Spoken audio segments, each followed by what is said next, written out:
Olá a todos, meu nome é Thiago Leite, sou educador físico, sou bacharel em nutrição, especialista em nutrição esportiva, especialista em musculação e treinamento de força. Realizei meu mestrado e doutorado no Departamento de Bioquímica Médica na UFRJ. Eu trabalhei com metabolismo energético. Atualmente eu sou professor adjunto UFRJ Campus Macaé, pesquisador do Laboratório de Pesquisa e Inovação em Ciências do Esporte, o LAPIS. Bom, hoje eu trago para discussão aqui com vocês um tema que é bastante relevante na prescrição do dia a dia no treinamento de força em relação à parte da alimentação pós-treino, no intuito de ganho de massa magra. Então, na realidade, especificamente, eu vou abordar com vocês dois produtos para o ganho de massa magra pós-treino. Um deles é o leite e o outro é a proteína isolada de soja. Com certeza, à luz da ciência, o que os artigos mostram, tanto o efeito agudo quanto o efeito crônico.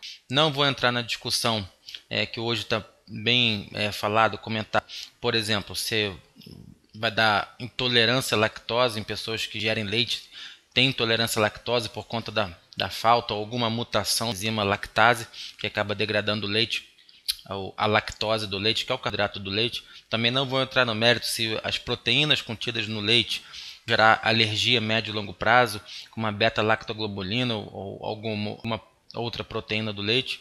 Enfim, gente, não vou entrar nesse mérito. A discussão aqui é se a síntese proteica pós-treinamento de força está aumentada ou não quando você ingere pós-treino leite ou proteína isolada de soja. E até qual seria melhor.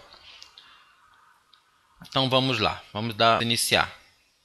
Bom, então eu trago aqui para discussão esse primeiro artigo, onde esses autores já são bem conceituados, Quem gosta sobre esse tema, lê sobre esse tema, hipertrofia muscular, nutrição esportiva, nutrição para ganho de massa magra, é quase uma leitura aleatória vocês lerem artigos desse autor, Stuart M. Phillips. Então já dou essa dica para vocês, leem artigos do Stuart M. Phillips, que aborda várias metodologias de treinamento, várias metodologias de nutrição, visando síntese proteica muscular. Então eles têm uma metodologia bastante acurada, adequada, eles conseguem fazer com que pessoas ingiram aminoácidos, a gente diz que são marcados, radioativamente marcados, porém são inóculos, não dão nenhum problema para a saúde, para a pessoa ingerindo esse aminoácido. Mas com esse aminoácido marcado, por vezes chamado de um traçador, por exemplo, nesse artigo vai ser a leucina marcada e a fenilalanina, a gente consegue avaliar metabolicamente para onde esses aminoácidos estão indo.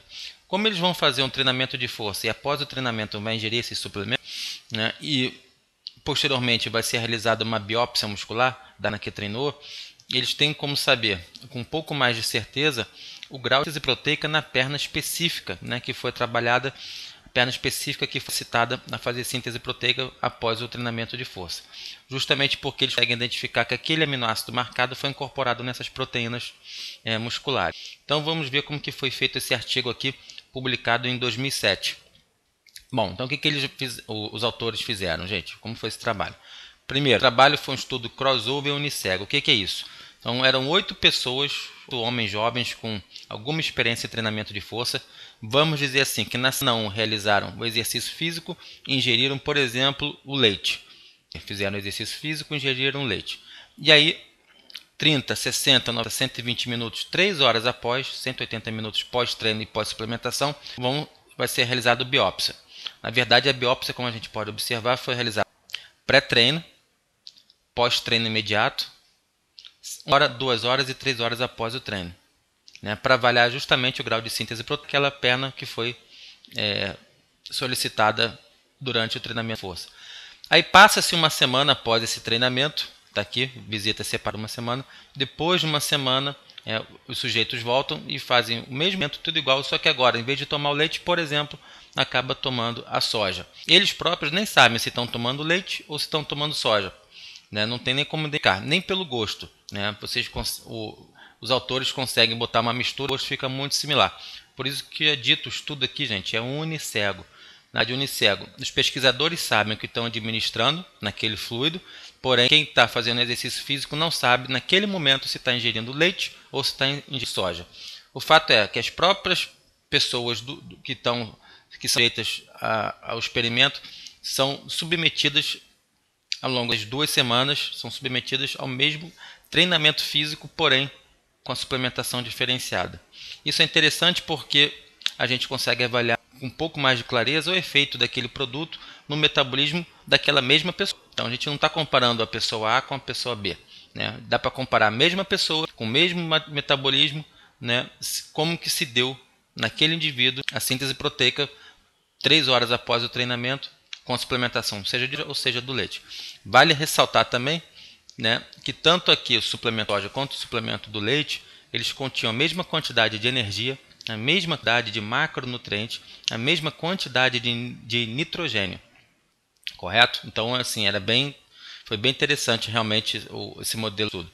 O carboidrato aqui, quando você vai ingerir soja, eles completaram com maltodestrina. Tinham mais ou menos 18,2 gramas de proteína nesse fluido, 0,5 gramas de lipídio e 23 gramas de carboidrato. Então, como dito, carboidrato no grupo do leite era a própria lactose, no grupo da soja a maltodestrina. Bom, então foi feito essas análises, fizeram várias análises letas de sangue também aqui ao longo do experimento, né, para mensurar alguns hormônios, a glicemia, né? Isso que foram então alguns pontos principais. Esse leite era o leite desnatado em pó, tá? Que era diluído em água. Então mais ou menos aqui 500 ml de fluido que eles iam ingerir. Esse aqui, primeiro resultado, gente, o primeiro gráfico que a gente mostra é o total de aminoácido absorvido. Total de aminoácido absorvido. Então essa primeira curva aqui, né, essas bolinhas brancas, essa primeira curva se diz respeito após a ingestão de soja. Então a gente sabe que a proteína isolada de soja, nesse caso mesmo aqui com carboidrato, né, que era a maltodestrina, a gente sabe que a proteína de soja é uma proteína de rápida absorção, o que vem mostrando aqui. Então a taxa de absorção de aminoácidos totais foi maior quando você ingere soja, quando comparado à ingestão do leite. Lembra que também tem aqui bastante carboidrato, não é o whey protein, reforçando de novo. Então o exercício foi realizado e após aqui a suplementação, né, você tem essa curva aqui de absorção de aminoácido. Bom, mas o que mais interessa para a gente, além dessa curva de absorção, a taxa de absorção de aminoácido, é de fato tentar responder aquela pergunta inicial, a taxa de síntese proteica muscular especificamente após a ingestão de leite ou de soja, que é exatamente esse gráfico, gente. Então você tem aqui, né, a taxa de síntese proteica, então como a gente faz a biópsia, eles têm como estimar específica taxa de síntese proteica muscular e não o balanço nitrogenado do corpo inteiro, síntese proteica muscular, então por isso que essa metodologia é interessante. Inclusive, esse trabalho, os primeiros trabalhos com essa metodologia, avaliar, na realidade, um alimento em si e não uma proteína isolada, um whey protein, uma albumina, caseína, usou leite, foi um dos primeiros trabalhos que usaram leite. Hoje a gente já tem outros, né, até carne, o bife inteiro, carne moída, enfim, outras possibilidades. Então, o que a gente vê aqui nesse gráfico? Durante o exercício físico, a taxa de síntese proteica muscular realmente estava muito baixa, até porque eles também não tinham ingerido ainda o leite nem a soja, esses dois grupos aqui. Após o treinamento de força, você realiza então a ingestão do suplemento, seja o leite, seja a soja, e observa que 3 horas após a suplementação, né, então com biópsia e tal, como a gente já viu, que é a barra preta, não foi maior do que a barra branca. Ou seja, a ingestão de leite foi superior, nesse modelo experimental, à ingestão de soja para a síntese proteica nessas 3 horas iniciais após o treinamento. Você pode até perguntar, mas é relevante?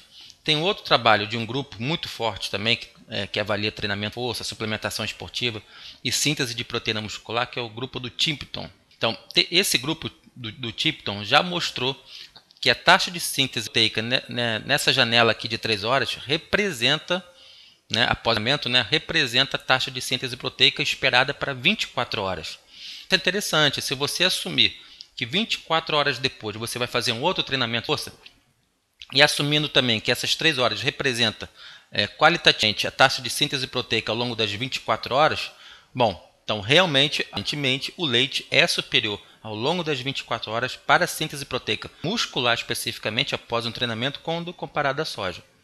Tá? Então é um dado interessante.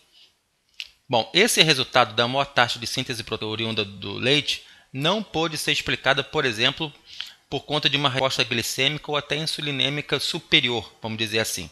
Então, como vocês podem observar aqui na tabela, ó, aqui, por exemplo, antes do exercício e depois do exercício, né, as duas primeiras colunas, antes e depois do exercício, mensurando a glicemia no grupo que tomou leite e embaixo no grupo que tomou soja. tanto, né, na artéria quanto na veia. Vocês podem observar, gente, que antes ou depois do exercício, tanto faz, a glicemia não altera, né, em nenhum dos grupos, não altera, tem diferença. Altera aqui na terceira coluna quando a gente analisa 60 minutos após a suplementação, que é até o esperado, né, por conta que tem proteína e tem carboidrato, esse suplemento. Vocês podem observar que, por exemplo, a glicemia saiu de 4,5, né, para 5,1 depois da suplementação, 1 hora após. Isso deu diferença, né? Com 2 horas já normaliza, com 3 horas também está normalizado, né? E esse perfil repete tanto para o grupo leite ou para o grupo soja. Então, a glicemia aumenta após a suplementação, tanto do leite quanto da soja. Soja é assim, contendo carboidrato, né? 60 minutos após a suplementação, e normaliza já com 2 horas e com 3 horas também. Bom, esse perfil se mantém também para a insulina, se vocês forem observar aqui, né? A insulina antes e depois do treinamento também não altera muito. Então você pode até achar, bom, Thiago, mas aumentou, de 3,0 foi para 4,1 a insulina, né? Antes e depois do treino. Gente, mas isso não deu diferença significativa. Então isso na verdade não é diferente. Isso também, esse comportamento também se manteve para o grupo que ingeriu a soja. Ó, de 3,4 de insulina antes do treino foi para 4,3, não diferença. A diferença, mais uma vez, foi aqui após a suplementação, 1 hora após a suplementação. Então você já tem aqui a insulina aumentando tanto no grupo que ingeriu leite quanto no grupo que ingeriu soja, voltando à normalidade com 2 horas e se mantendo aí também por 3 horas. Pela síntese proteica aumentada após a ingestão, né, aguda ali de leite, não viu respaldo por conta, ou seja, o mecanismo de ação não tem nada a ver com a glicemia nem com a glicemia. Bom, alguns podem até perguntar, mas a insulina não tem a ver com crescimento, com anabolismo?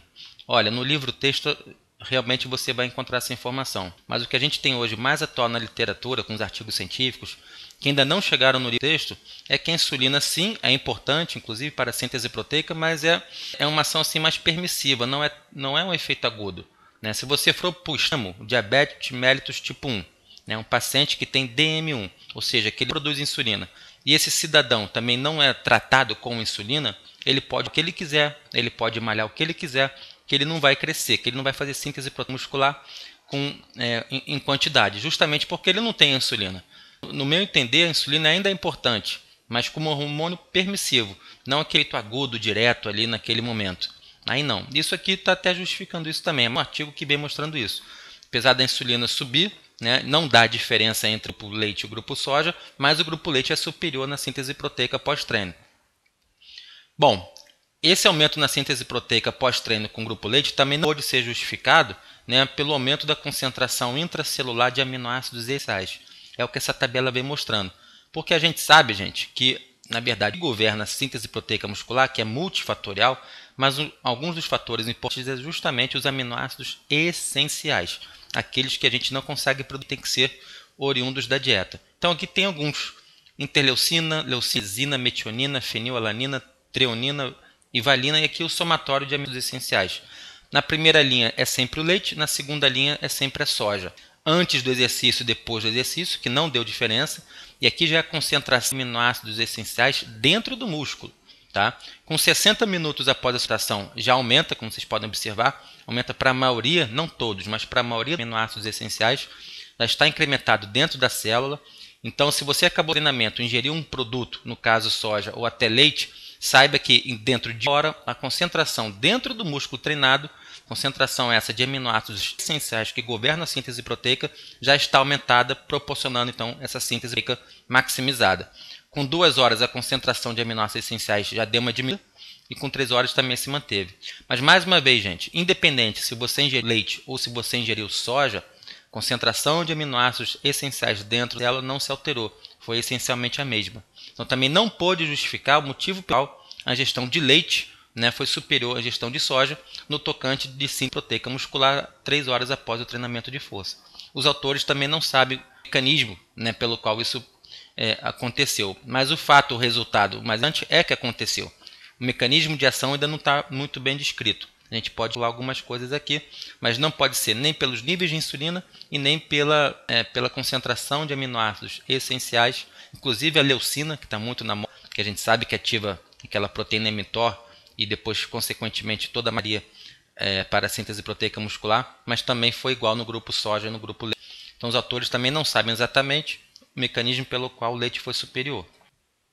Bom, Thiago, vocês podem estar me perguntando, mas isso foi um efeito agudo. Então, de efeito agudo, a síntese proteica realmente, aparentemente, é melhor após a ingestão de leite, produto leite normal, né, com seu carboidrato e tudo, não o whey protein isolado, é melhor quando comparado à soja.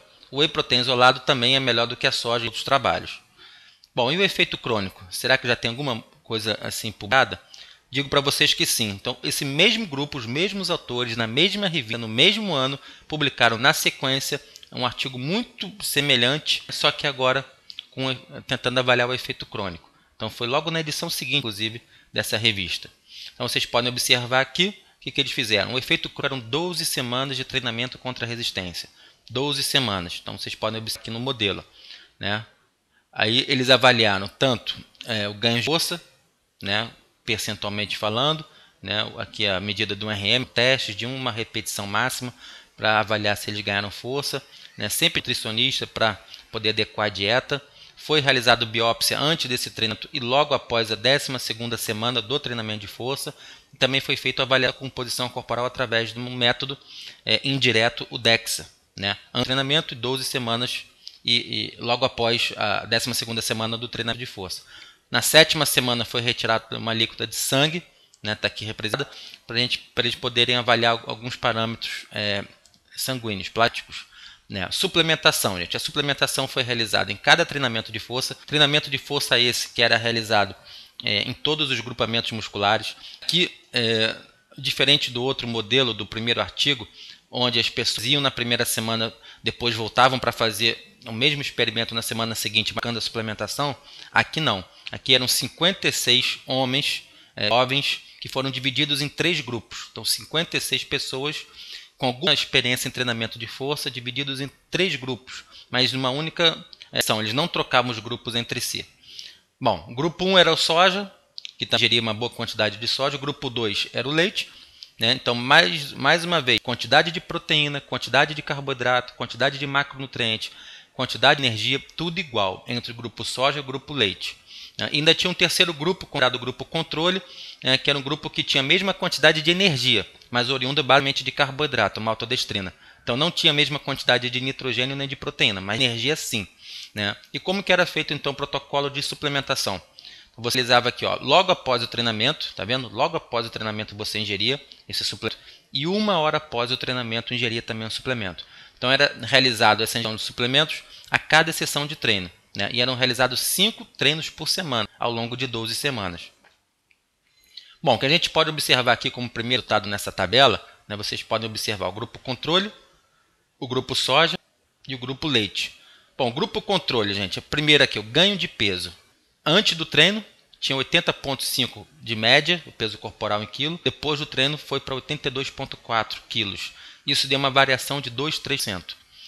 O mesmo raciocínio, o grupo de soja, deu uma variação de 3,1%.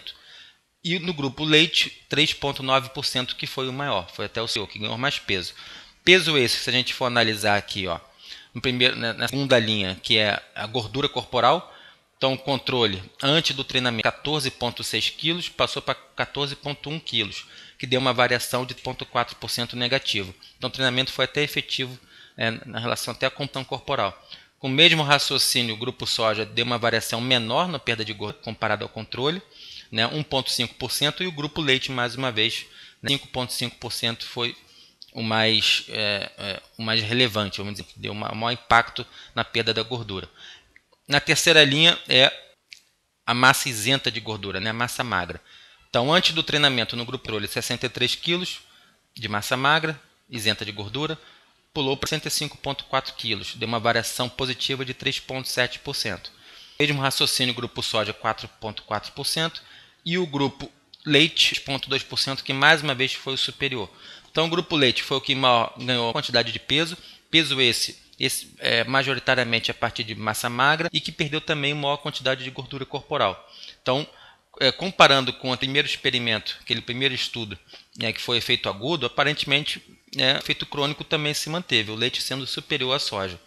Essa quarta linha aqui é a densidade mineral óssea, que não deu diferença. É uma variação no grupo controle de 0,1%, soja 0,8% e o leite 1,7%.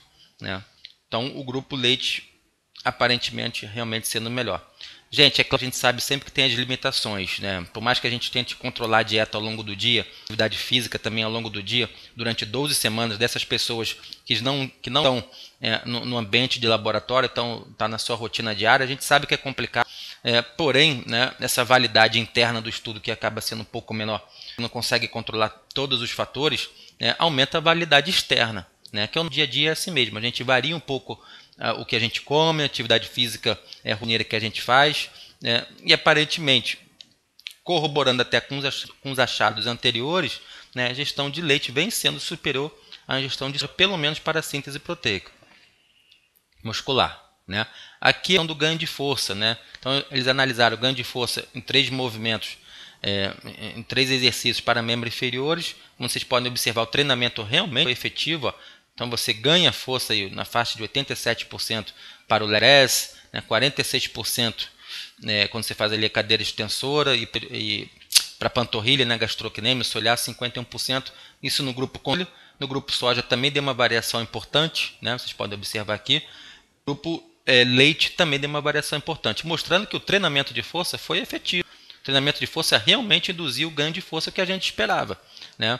E a gente também que nesse primeiro momento o ganho de força é majoritariamente por adaptação neural, né? Esses sujeitos eles não tinham grande experiência em treinamento de força, eles até tinham alguma prática, mas não era grande assim, não utilizavam nenhum tipo de suplemento, seja amínico, mineral, e nenhum suplemento também proteico, nada disso, pelo menos de 6 a 8 semanas antes desse protocolo. Tá? Só para frisar que eu esqueci de falar um pouco da metodologia. Então, assim, o treinamento realmente conseguiu aumentar a força muscular, como é proposto um treinamento de força. Isso não deu diferença se você ingere soja ou se você ingere leite para o ganho de força, inicialmente aí nessas 12 semanas iniciais. Bom, mas quando você vê a área de seção transversa, já dá alguma diferença. Então, aqui, por exemplo, fibra 2, fibra tipo 2 na sua esquerda, fibra tipo 1 na sua direita. Barra branca é antes do treinamento, barra preta é depois do treinamento. Então, como vocês podem ver, a barra preta é sempre maior do que a barra branca, aqui na fibra tipo 2. Então, o treinamento, ele conseguiu incrementar, né, a área de seção transversa. O treinamento conseguiu aumentar a área de seção transversa. Embora, frisando de novo, nesse primeiro momento, o maior ganho do treinamento é uma adaptação neural. Mas a área de seção transversa já começa a aumentar um pouquinho. Quem sabe, médio e longo prazo, já começa a dar um efeito macro. Né? Você consegue observar, até por antropometria, que você está realmente ganhando circunferência. Agora, o que a gente pode observar aqui? Né? Então, o treinamento, como eu falei, barras pretas aumentou a área de seção transversa em todas as fibras, a fibra tipo 1 e fibra tipo 2, com exceção dessa condição. Na fibra tipo 1, né, não teve aumento na área de seção transversa no grupo controle. No grupo leite, sim, mas no grupo controle, não. A ingestão de leite ou só foi superior à ingestão do carboidrato, que é o grupo controle, independente da fibra. Então, em todas as fibras, você ingerir soja ou leite é superior do que a ingestão aguda ali, né? E depois que fica crônica, porque são 12 semanas de carboidrato isolado. Então, leite ou soja superior ao carboidrato pós-treino para a área de seção transversa muscular. Porém, a ingestão de leite foi superior, pelo menos na fibra tipo 2. Então, a ingestão de leite, barra preta aqui, foi superior à ingestão de soja. Né? Se você for ver a legenda, você vai chegar nessa conclusão. Então, o leite foi superior à soja no que se refere à seção transversa para a fibra tipo 2. Para a seção transversa da fibra tipo 1, isso não aplica. Então, o leite, né, foi similar à soja. Então, esse aqui está comparando, na verdade, o leite contra o grupo controle. Esse insert em cima, gente, da figura é a diferença entre a barra preta e a barra branca no grupo. Então, por exemplo, se você pegar a barra preta do controle e diminuir da barra branca do controle, você vai ver essa diferença que está representada aqui. Então, o controle, o raciocínio se aplica para a soja e para o leite. Eles não fizeram análise estatística aqui. O fato é que dá para perceber que existe uma tendência do leite ser superior à soja, que é superior ao grupo controle no tocante da área de seção transversa da fibra tipo 2. Esse mesmo raciocínio se aplica também para a área de seção transversa do tipo 1. Tá? Então, você observe que o leite vem sendo superior de fato. Bom, aqui eu mostro, né, um gráfico após a suplementação dessas 3 condições da curva da glicose, da sua glicemia. Lembra que eles fizeram alíquota de sangue, pegaram a amostra de sangue na 7ª semana de treinamento. Vocês podem observar, esperado que no grupo controle há um aumento da glicemia, né, logo após a suplementação, aumento esse que dá um pico em 30 minutos. depois reduz 50 minutos, 1 hora. 1 hora a gente tem uma outra suplementação, aí a glicemia aumenta de novo um pouquinho, sobe até 90 minutos e depois tende a cair. Vocês podem ver que a glicemia é pouco impactada, né, pelo consumo do leite e pelo consumo, né, pouco impactada, correto? Bom, aí você vê aqui no gráfico de baixo, em resposta até da glicemia, você vê a resposta da insulina. Então você comeu carboidrato, a sua insulina aumentou, né, aumentou bastante, depois ela tende a recuar, depois tem a outra ingestão do suplemento, ela aumenta um pouquinho de novo, depois recua. Olha o padrão aqui para as proteínas da soja e o alimento leite, né, o produto leite. A insulinemia também aumenta, depois tem que recuar um pouco, depois após a segunda ingestão, 1 hora após 3, ela volta a aumentar um pouquinho, depois recua. Bom, é dada a temerada, a gente sabe que a soja, de outros trabalhos, né, a soja realmente tem uma absorção rápida dos seus aminoácidos, como já mostrado, mas também a resposta insulinêmica frente ao consumo de soja acontece. Né? Se a gente colocasse aqui o whey protein, né, whey protein, a resposta insulinêmica do whey protein é muito próxima à resposta insulinêmica do leite e da soja. Fica muito parecido. Se a gente fosse aqui a caseína, não. A caseína realmente ela não induz uma resposta insulínica importante. Então, se botar a caseína, a insulina fica aqui bem baixinha ainda, quase aumenta. Então, assim, se você está fazendo uma dieta cetogênica, né, uma dieta que induz a produção endógena de corpos cetônicos, muito em função de uma baixa concentração de insulina ao longo do dia, baixa concentração de insulina porque você está fazendo uma dieta com baixo teor de carboidrato, então esse é o raciocínio. Comeu carboidrato, em torno de 50 gramas de carboidrato por dia, que é muito pouco. Isso vai induzir uma cetogênese, né? Muito por conta que a sua insulina não vai estar elevada. Então vamos supor que você quer fazer uma dieta cetogênica, por qualquer objetivo que seja, você quer fazer. Bom, se você quer fazer uma dieta cetogênica, o teor de carboidrato deve estar baixo. Então, por tabela, você vai ter que comer proteína e gordura. Das proteínas que você pode ingerir, e você pode ingerir todas, na verdade, né? Mas das proteínas que você pode ingerir, saiba que a proteína da soja e a proteína whey protein aumenta mais a sua insulina quando comparado, né, à proteína caseína. Então, se você quer manter a sua insulina baixa, por qualquer motivo que seja, né, mas você quer mantê-la baixa, dieta cetogênica, melhorar a sensibilidade à insulina, diabetes, não sei, né, você tem que ver com o seu nutricionista, com o seu médico, né, mas se você manter a sua insulina mais baixa possível, durante um espaço de tempo, saiba que a caseína pode ser mais favorável nesse sentido. Principalmente a caseína intacta. Tem um trabalho que avalia a questão com a caseína intacta versus caseína hidrolisada. A caseína hidrolisada também tinha um perfil insulinêmico mais aumentado quando comparada à caseína intacta. Então seria melhor a caseína intacta pelos estudos que eu venho lendo que vem sendo descrito. Então, dieta cetogênica, considerar utilizar caseína, principalmente intacta e não hidrolisada, em detrimento de soja, leite, até do whey protein. Bom, gente, essa foi a aula que eu queria mostrar para vocês, é uma aula rápida, né? Mas se você gostou, achou interessante, quer se aprofundar nessa e outras questões, eu convido todos vocês a participarem desse grupo, um grupo fechado no Facebook, né? Onde eu, Tiago Leite, e outros professores da FRJ, da Estácio e outras universidades estão inseridos, né, para discutir ciência e saúde. Então não é à toa que esse grupo tem a primeira palavra em ciência. Então a gente tenta buscar a luz da ciência e não dos blogs, revistas. Embora tenha muito blog bom, de alta qualidade, a gente sabe que tem blog ruim também, mas aquelas revistas de banca de jornal, sensacionalistas, que não tem muito apreço científico, né? A gente até procura, até indica, né? Vocês procuram, vocês já que são profissionais da saúde, o PubMed, que é uma base de dados com um teor científico muito maior do que blog e essas revistas de banca de jornal.